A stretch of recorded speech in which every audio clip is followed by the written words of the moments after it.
Psalm 93, the Lord reigns. He is clothed with majesty. The Lord is clothed with strength, with which he has girded himself. The world also is established, that it cannot be moved.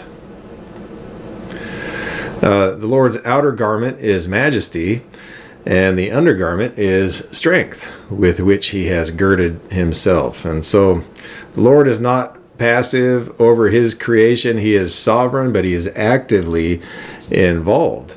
And the Lord could move the earth if he so willed, but he has made the earth so that people can't move it. And verse 2, your throne was established long ago. You are from everlasting, like Micah 5:2.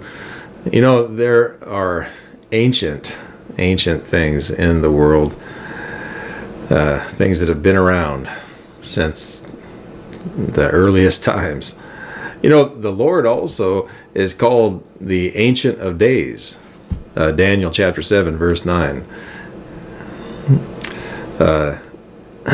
It reminds me also of Isaiah chapter 9, verse 6, describing the Lord, but it's applied to Jesus. It also describes Jesus. For unto us a child is born, unto us a son is given, and the government shall be upon his shoulders, and he shall be called Wonderful Counselor, the Mighty God, the Everlasting Father. Everlasting Father.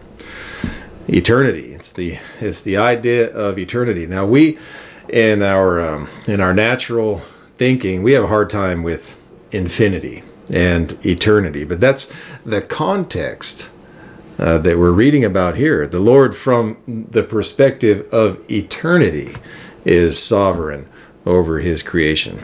And so verse 3, the floods have lifted up, O Lord, the floods have lifted up their voices. The floods lift up their voices. So the floods, it's repeated 3 times. Repetition in the ancient Semitic languages is used for emphasis. So there is this emphasis here on the floods. The picture is the pounding of the sea. It may be, a reference or a hint at the pagan religions. Yom gained power by defeating, Baal gained his power by defeating Yom, the god of the sea. Seas sometimes represent the nations. Psalm 89 verses 9 and 10, Isaiah 8 verses 7 and 8, Jeremiah 46 verses 7 and 8. Also Babylon, the prostitute in Revelation chapter 16, the mystery Babylon, sits on many waters. Revelation 17 verse 1. Interesting, to keep in mind. And then so verse 4, the Lord on high is mightier than the sound of many waters. Yes, than the mighty waves of the sea. So God is more powerful than the sea. The Lord parted the sea, parted the waters of the Jordan. He calmed the sea, calmed the wind and the waves on the lake of Gennesaret, also called the Sea of Galilee. The seas may roar, but what the Lord says is what matters. And the voice of Jesus also is like the sound of many waters. Revelation chapter 1, verse 15. The Jews were kind of afraid of the sea, it seems, by their writings. So are you afraid of the sea? Maybe you're not, So what are you afraid of? Well, the Lord is bigger than that. Whatever it is, that brings fear to you, the Lord is bigger than that. He can handle it, whatever it is.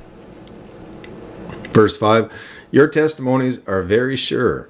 Holiness becomes your house, O Lord, forever. Forever, another reference to eternity. Forever, how long is that?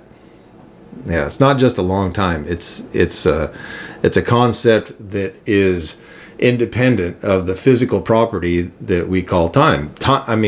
If you will, time, the modern physics describes time as a physical property subject to mass and velocity. God is not subject to mass and velocity. He's not restricted by the domain of time. He exists and rules in the context of eternity, and we live in time. And it's one of the marvelous aspects of Jesus, God in the flesh, God himself becoming one of us. He enters not only our humanity, but also the stream or the line of time. There he is. He's like one of us, experiencing events, participating in what is happening. That's it. It's fascinating. It's interesting to consider, what eternity is like, but it's impossible to know it until you're there. But we're going to be there soon enough. So, just as he is solid even against the sea, so also his covenant is solid with his people, and he's more than seaworthy, he is trustworthy. And so we read here at the same time about his holiness. Holiness becomes your house. The Lord is righteous, and that is good. That's a good thing for us and for everybody, because he is righteous. We know that he's not going to do anything wrong. He's not going to harm people unjustly because he's righteous. We can trust him.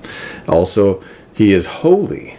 He's pure and he's holy. Holiness means completely special, not like anything else, and special in the context of the Lord and his personality. So the Lord is holy, not defiled, but holy. And so we should be as well. 1 Peter 4:17, 1 Peter 4:17 reads this way: "For it's time for judgment to begin with the family of God, and if it begins with us, what will the outcome be for those who do not obey the gospel of God?" In other words, judgment for sin is coming, but let it begin here. Lord, start a revival. Let it begin in me. Lord, let me get serious about your word, about the testimony, the proclamation that I have. Yeah. Okay. Although the floods rise, the Lord and the earth are stable. Although circumstances in our lives may look threatening, God hasn't changed. The earth is still on course. Everything is under his control, and we can trust in him. The Lord is working out all things together for the good of those who are the called, according to his purpose, and that love God. Romans 8:28. So nothing is wasted. Even the trials in our lives are used for his glory, but also the development of our souls, as well as we're being conformed to his image and prepared to be his people in the ages to come. Okay, so this is Psalm 93.